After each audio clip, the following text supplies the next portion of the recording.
We're going to follow the journey of a plastic bottle from the recycling bin to new product with Visy's closed-loop recycling system. After a drink is consumed and thrown in the recycling bin, it is collected by a dedicated recycling truck. From there, we will see how the recyclables are sorted and baled, separated, then washed and flaked, and extruded into pellets. The pellets are moulded into a preform and finally manufactured into a new plastic bottle, ready to be labelled and filled for the customer. Visy collects recycling from households, schools and businesses all over Australia. Visy collection centres sort recyclable plastics into 3 different types. There is PET, which is made up of soft drink bottles such as Coke and Sprite bottles. This is identified with code number 1 on the container. HDPE, which is from milk bottles and is code number 2, and then mixed, which is other grades from 3 to 7. The closed-loop recycling system depends on recyclable PET plastic, or polyethylene terephthalate. So let's start after a plastic drink bottle is thrown into a recycling bin.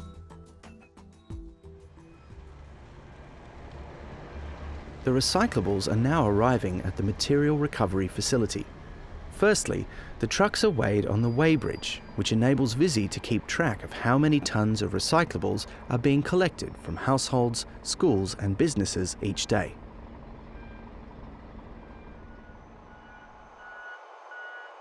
This is the receivable area, where the recycling trucks will unload their recyclables ready for processing. The loader driver will push the product up, mix it, and then load it onto the first series of conveyor belts ready for sorting.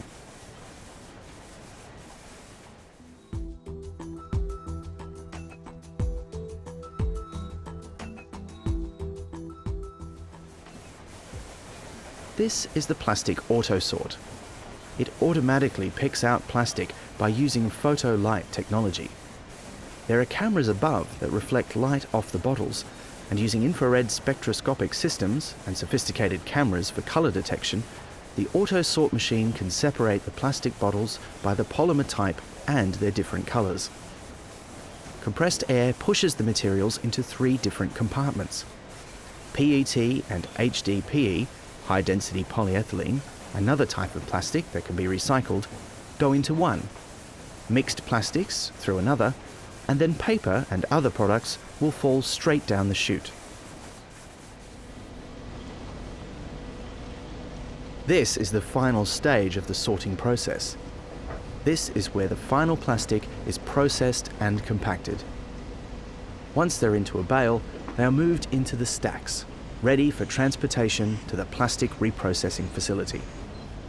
Each one of these bales weighs around half a tonne.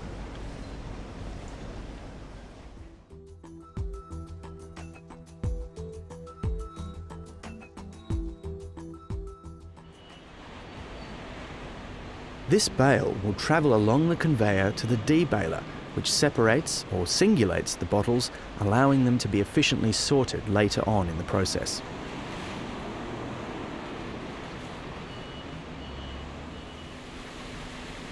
Here in the plastic recycling area, the plastic recovery is done. In this area, the bottles are sorted by the polymer type and by colour. Contamination is also removed, such as paper, metals and glass.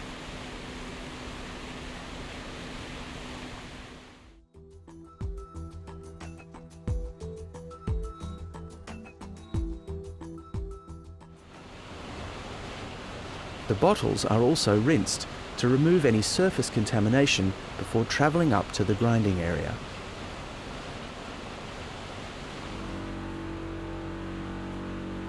Here is part of the grinder room, which contains 2 large grinders that cut the bottles up into small pieces, called flakes. They are usually cut down into 12mm flakes, which allows for efficient washing in the next stage.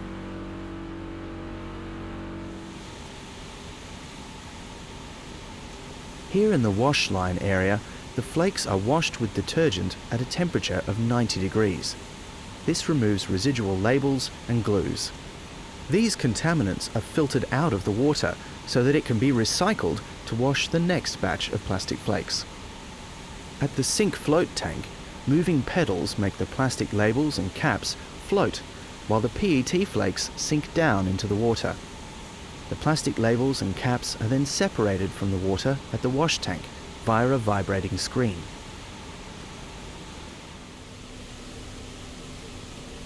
Once the flake has been thoroughly washed, rinsed and dried, it is then further sorted. Here at the flake sorting system, the plastics not needed are removed, as well as any other residual colours or non-PET fragments. The vibrating screen removes the larger particles. Anything larger than 12 mm is separated and then regranulated.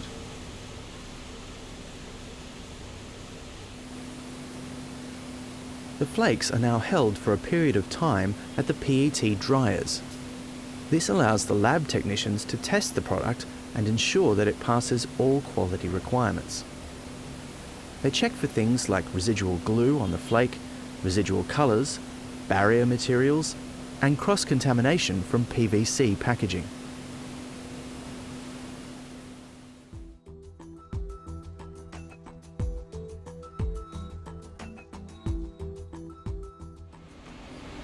The quality-controlled flakes now pass into the P80 Extrusion system. The material has to be dried for a period of at least 2 hours in each dryer at about 160 degrees before the dried flakes are then fed into the PET extrusion line, where they are melted and degassed to remove any volatile gases. They are then filtered down to a very fine level and then extruded or squeezed into very small pellets. Here in the laboratory, operators come and test both the flakes as well as the pellets that have been produced. Typically they look for glue, barrier materials, PVC, colours, metals, or any other products that may contaminate the material. As these bottles are for liquids, the laboratory must ensure that they have been manufactured to food-grade standards and decontaminated to food-grade quality. The operator we can see here in yellow is measuring the colour of the pellets. Once the material has been tested and certified for release by the laboratory, the pellets are collected from these silos and transferred directly into specialised tanker trucks. The material is then taken to the preform injection moulding facility where they produce the recycled bottles.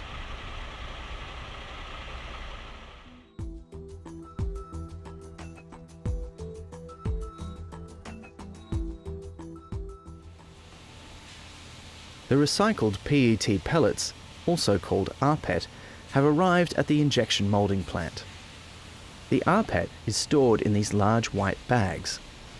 In this instance, a mixture of recycled PET and virgin material is fed into the hopper and mixed. A typical mixture is 30% rPET and the rest virgin plastic, depending on what preforms need to be produced. At other facilities, Visy produces bottles that are made from 50 and 100% rPET.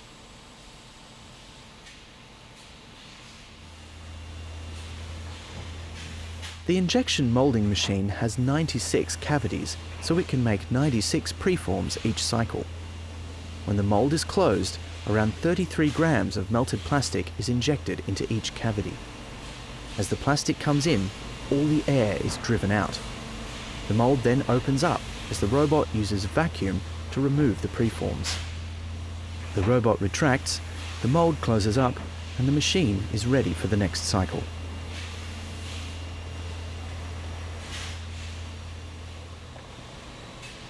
Here the robot drops the new preforms onto the conveyor belt. The robot has held onto the preforms for 3 cycles, or 66 seconds, before they are dropped onto the conveyor belt. When they are sitting in the robot, they are cooling to fully harden the plastic. The preforms then move along to be boxed. Each box holds roughly 8,000 preforms.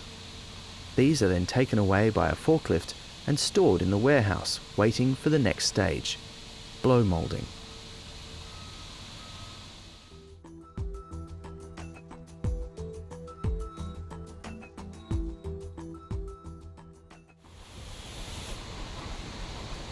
preforms have now made it to blow molding.